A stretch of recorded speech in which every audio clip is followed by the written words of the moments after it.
So our next junior delegate is Hashim Farooq.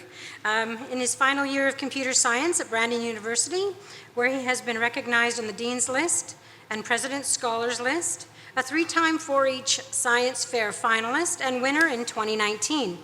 He also received the Ted Rogers Innovation Award in 2020 and was Canada-wide Science Fair finalist in 2019.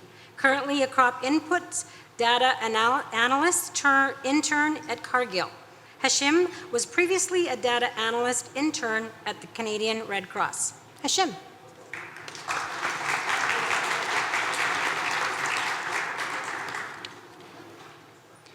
Good afternoon, everyone. My name is Hashim Farooq. I'm a final year computer science, business, and mathematics student at Brandon University. Today, I'm going to talk a little bit about how I started working in agriculture, but more specifically,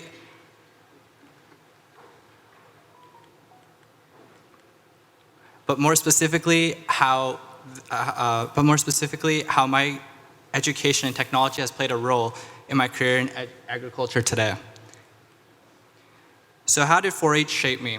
I joined 4-H in 2014 because I really wanted to learn about agriculture and not because my parents forced me into it.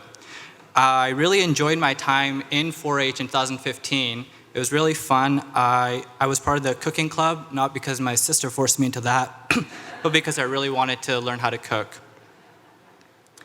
In 2016, I took part in the inaugural 4-H Canada Science Fair, and I got to fly to Truro, Nova Scotia to Dalhousie University and learn about how technology and science in agriculture is reshaping how we grow food and increase food production. This is my first introduction to how technology is being used in agriculture today. In 2019, I decided to go back to the 4-H Canada Science Fair. Now, living in Brandon, Manitoba, this was a good opportunity. I decided to try again, and this time I won the science fair using the same project. I was introduced to more advanced agriculture technology and the impact it was having on the world. I was fortunate enough to win the science fair and partake at the National Science Fair at the University of New Brunswick that year, where I learned more about agriculture and the impact it was having. In 2020, right before the pandemic, in my final year of high school, I switched up. I went back to science fair, but this time I aimed my project more towards AI and data. I built a convolutional neural network to bridge the gap between deaf and non-deaf people to aid in their communication. Using this technology, I was able to build a very simple weed identification software, which later won me the Ted Rogers Innovation Award. Following that year, I decided to stay at Brandon University and do an education in computer science and business. Leveraging this knowledge, I didn't really know what I was going to do with my future. I decided to work as a step student at the Government of Manitoba in the Agriculture Resource and Development Department. Here, I gained firsthand experience with the vastness and impact of agricultural data. It was a very enlightening experience, deepening my understanding of what data-driven decisions in agriculture look like. Just this past summer, in 2023, I decided to join 4-H Canada's Career on the Go, which is open to anyone over the ages of 16 who are interested in a career in agriculture. I was lucky enough to get 2 offers, one from the Canadian Red Cross and the other from Cargill in McLennan, Alberta. My first internship was at the Red Cross, which was remotely out of Atlantic, Canada. On the job, my job was to introduce AI to the Red Cross and how it could be used across the Red Cross to speed up tasks. I worked with a team to use data to make decisions on how many volunteers would be needed during the fires that were happening in Alberta. I also worked on data migration for SAP.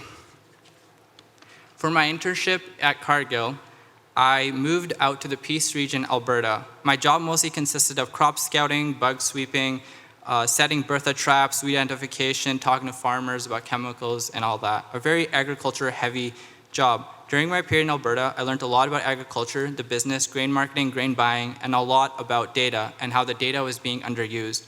During my job, I proposed ideas to Cargill on how this data could be used to further make our decisions. My manager at the time, Jess, she took this up the ladder and they were very impressed and offered me a continuing internship with Cargill. And I currently work on making data-driven decisions every day. So in true data analyst fashion, I have made a graph quantifying my career of how technological and how agriculture my career is. As you can see, my early career was very technological, ability required, and now is more agriculture. And in the future, the trajectory is aiming more towards agriculture and technology.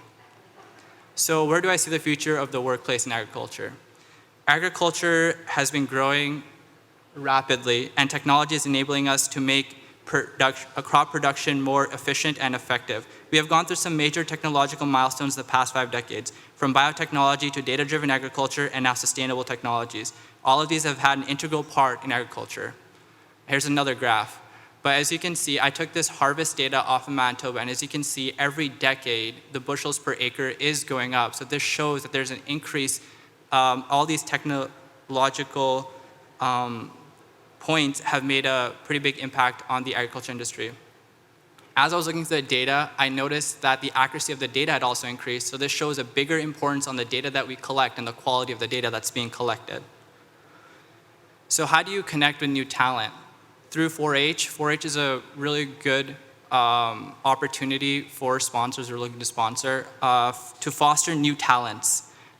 Through universities and colleges, through co-op programs, and through reaching out to schools and telling them how important it is to work in agriculture, and that no matter what your career background is, there's always a job for you. Thank you, everyone, and I appreciate everyone's time here today. And yeah, thank you.